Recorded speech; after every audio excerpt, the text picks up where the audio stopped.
Hey guys, and welcome back. So today I will be doing a how to draw a cake video.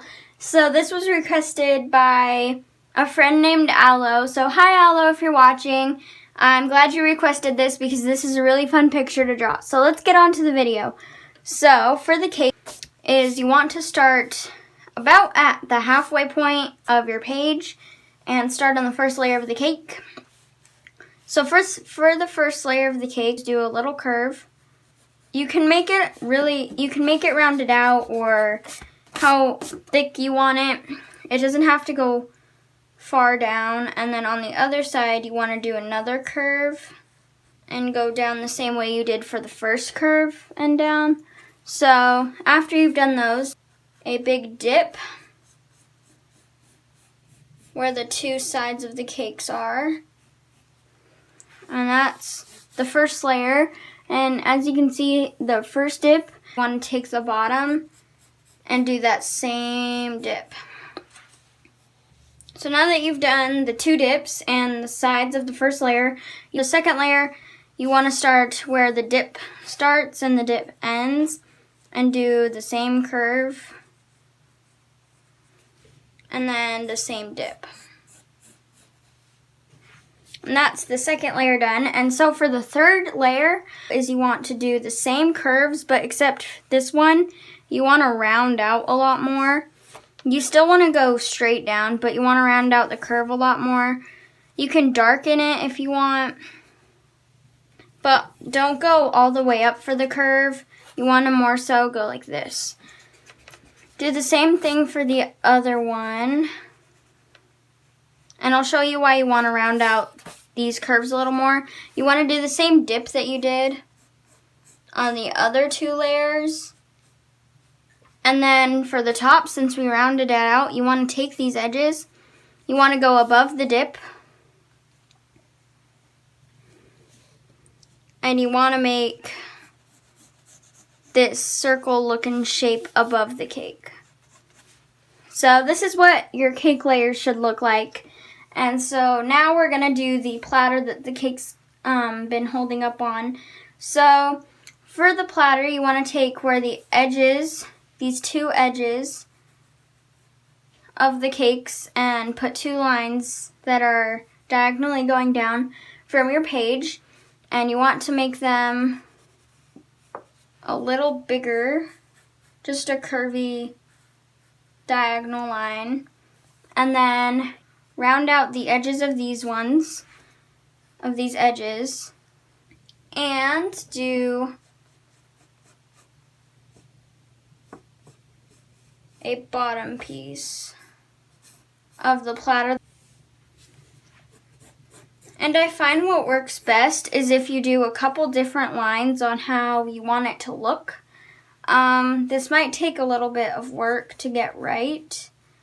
So you can do different lines, as you can see I'm doing here, and sort of connect the two, and then erase any unnecessary lines. And now that you got the cake platter done, you can start on the bottom of the cake platter. So for the bottom of the cake platter, do the little bottom piece, make it however you want it to look, and then about a quarter way from where the bottom piece is, you want to do an oval. And that is the platter you have. And so now time for detail. So for my detail, I'm going to do a little strip of chocolate at the bottom of the cake, and doing that for each layer. And then what I'm going to do now is I'm going to add little flowers on each end. You don't have to do this, do whatever you want, but I'm going to do the flowers and color it, so I'm going to speed up this. If you want to do exactly what I'm doing, then pause the video, but now I'm going to speed it up.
So this is the finished product of the cake. I really hope you liked the video, and don't forget to sign your artwork after you're done. And thank you, Aloe, for requesting this. Bye!